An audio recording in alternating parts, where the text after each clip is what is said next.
A few months ago, I asked Nigel Farage whether the change in tack on Rishi Sunak's government policies for net zero were a sign of the times, whether this was going to continue and whether net zero might actually peak. And boy, was he right, because at the moment we've got governments all across Europe, especially reversing and delaying, and even in some cases, completely changing their positions on these climate change policies.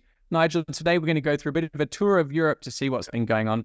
And we're going to ask you whether or not we have reached peak net zero. Let's take it away with the EU level side of things. We've got, believe it or not, the European Commission giving in to the farmers on trying to save the planet. They've decided to reverse quite a few of their key policies, specifically some of the ones that the farmers were upset about, including eating meat as one of them. What do you make of this reverse? We look country by country, but the big one's the EU. Because these days, governments care more about international agreements, supranational agreements, than they care about domestic agreements. And of course, it's through the European Union that a series of targets were agreed way back in 2000, was when this all started, that 20% of all energy would come from renewables. That was then up to 30%. So what happens at EU level matters. And, whether you're a farmer or whatever business you're in, the rules and regulations that dominate your life come from Brussels. So this is what's really interesting.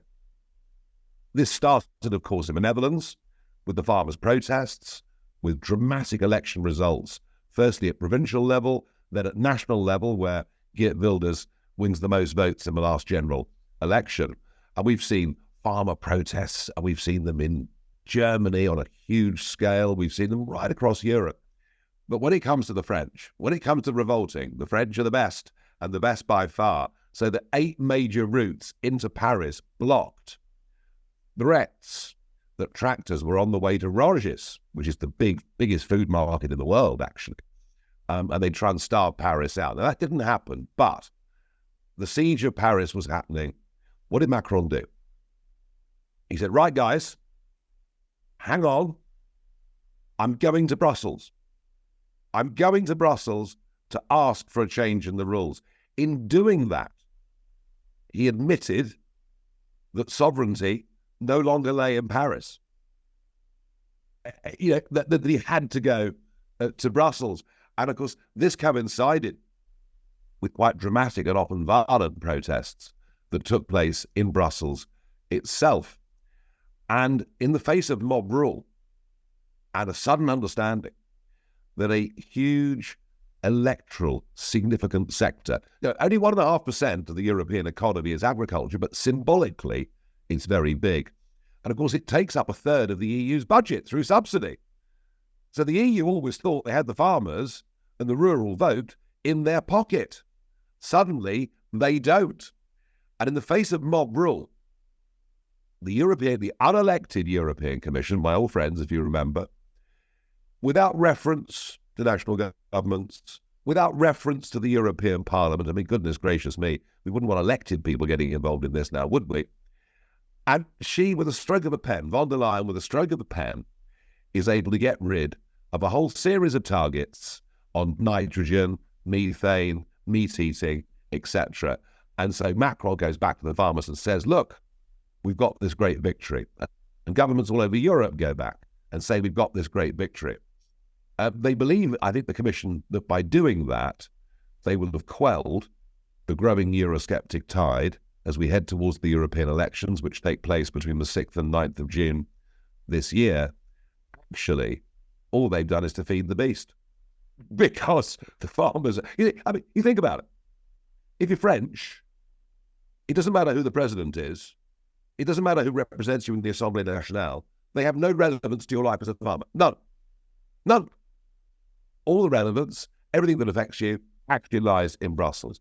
So this is a dramatic U-turn on net zero and a whole host of other environmental targets. It's really, really big stuff.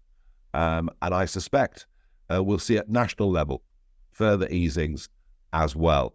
So it's a very, very significant turnaround. I mean, equally here, we are now, of course, sovereign in these areas. But overnight, we've learned that the magical, mythical 28 billion that Keir Starmer was going to pour into the green economy. That's been scrapped. It would appear that in America, for the moment, Biden is still going full steam ahead. But this will become, of course, a major election issue as November the 5th looms. So, yes, we have absolutely reached peak net zero. But I think just a growing understanding of two things, two very simple things. The first is that none of this stuff works without subsidy, and that subsidy gets put onto consumers' bills. It is expensive. Your electricity bills are expensive. EVs are a lot more expensive than buying conventional petrol and diesel cars. And actually, when you look at the rowback we've seen in the last fortnight, both from Renault and from Volvo, who are scaling back production, you realise actually the only EV market that will exist is Chinese anyway. So these things are happening quickly. And secondly,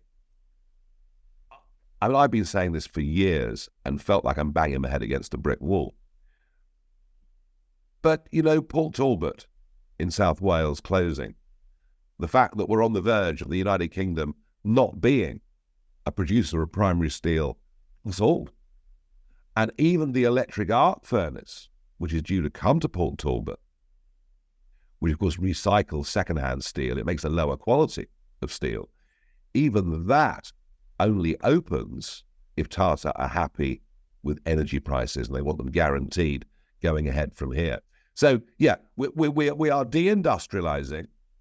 The myth of green jobs, it's all absolute nonsense. And you can look at Biden's Inflation Reduction Act.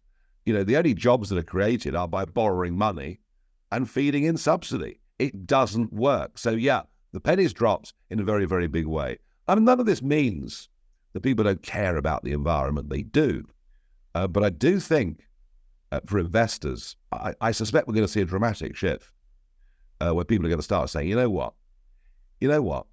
Even under the UK net zero plans, even if we were to achieve them, which we won't, we're still going to be using huge amounts of oil and gas.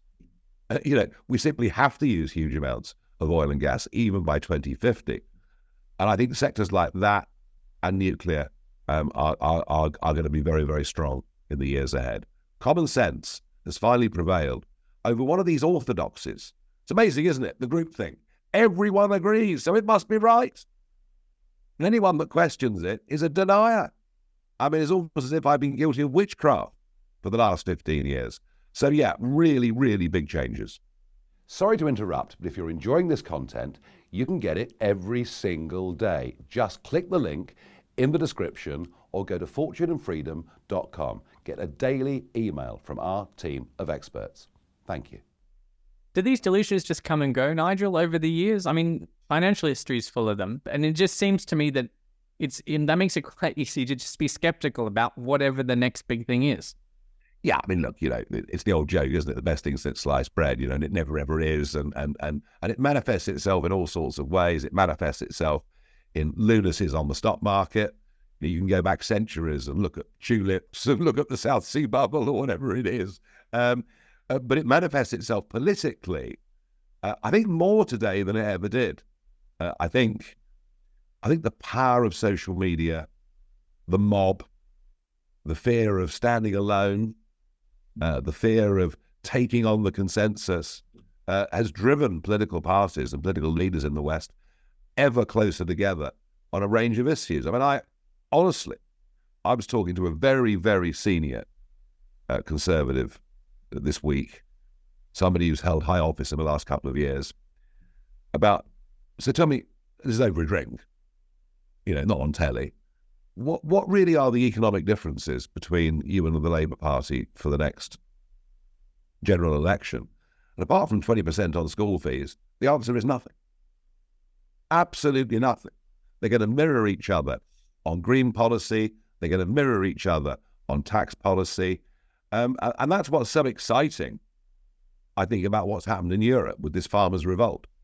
And the fact that it's led to these dramatic electoral changes in the Netherlands, which are a portent of what will happen in the Europeans. So yeah, I think this week to see the European Union about turning in this dramatic start is quite something.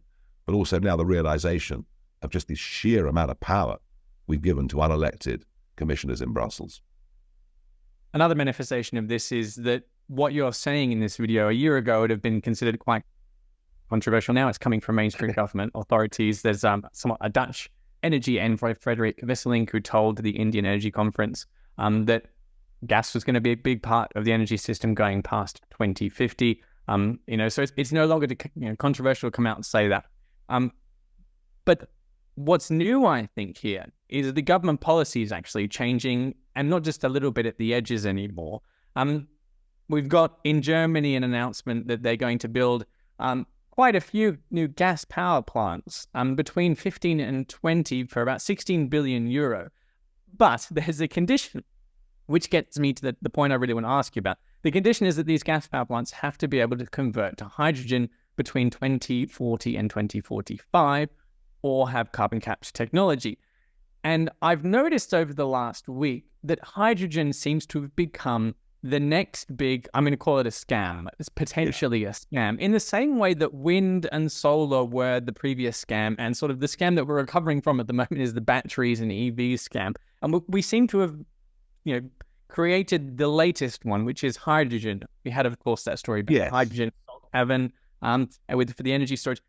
Everyone's just saying, don't worry about all these green energy problems. Hydrogen is going to fix it. Are you buying it? And of course, they've kicked it so far down the road that it's almost irrelevant. Yeah. I mean, in political terms, 2040 may as well be 2140. I mean, because it comes after so many more election cycles. This is them saying to themselves, we're holding true to the faith. It's just it can't happen quite yet. Look, Nick, if hydrogen really works, fantastic. But there is very little evidence of that right now. There's huge amounts of money being poured into it, but you have a huge problem with hydrogen with density. You can't get it into a dense form that you need for cars and other things like that. It's just yet another complete racket. And what will happen is vast amounts of taxpayer subsidy will now get pumped into hydrogen, hoping that that's our saviour. I doubt it will be. And in fact, I mean, the British government at the moment is on course to build 18,000 wind turbines between now and 2030. I mean, look, it's not going to happen. But 18,000 wind turbines. And the logic is you fill the North Sea up with wind turbines, you use the excess energy when you don't need it, topic we discussed within the last couple of weeks. That then makes the hydrogen that you use. It sounds absolutely wonderful. The most virtuous economic circle ever known to man. And as we've learned from all these things, it won't work and it won't happen. You mentioned the consequences of pursuing this policy, because what worries me is that we've sort of phased out fossil fuels. Now renewables are failing us. Well, what are we going to do? And it looks like this deindustrialization issue is popping up in Germany. Yeah. They've got factory output falling for the 7th consecutive month, which is the worst, surpassing 2008. It might be the worst downturn ever, according to Bloomberg or Reuters. I've forgotten which of the two. So have we dug ourselves into a hole here that even sort of fudging the energy rules isn't quite going to save us from? No, fudging the rules isn't enough. All that fudging the rules will do is to slow the rate of decline. But the West is deindustrializing Germany even more dramatically than we are, and we're going to see a very big political backlash against it. In fact, it's beginning already. You'll note the rise of the AfD in Germany, the fact that in certain places like Saxony, they're now on 35%. Taking a very different view on this stuff. So, it is all going to change. Who's to blame for all of this? Presumably it's got something to do with Mr. Bean. Well, that's what they say, isn't it? I mean, poor old Rowan Atkinson is getting it in the neck from The Guardian for saying that EVs aren't all they're cracked up to be. But that's the point. The group thinkers always have to blame someone. It's always Russia, or there's always a conspiracy theory somewhere. For the moment, it's Mr. Bean. It's just how we ever went down this route of collective madness that I think is a much more important question. But then, as human beings. Well, thank you for watching, and I hope you agree it's never been more important to take control of your own money, your own financial situation. We do a daily free email, a Fortune and Freedom daily email with lots of knowledge, lots of insight. It's a very useful way of protecting yourself for the future. So please click the link in the description or go to fortuneandfreedom.com and get my daily email.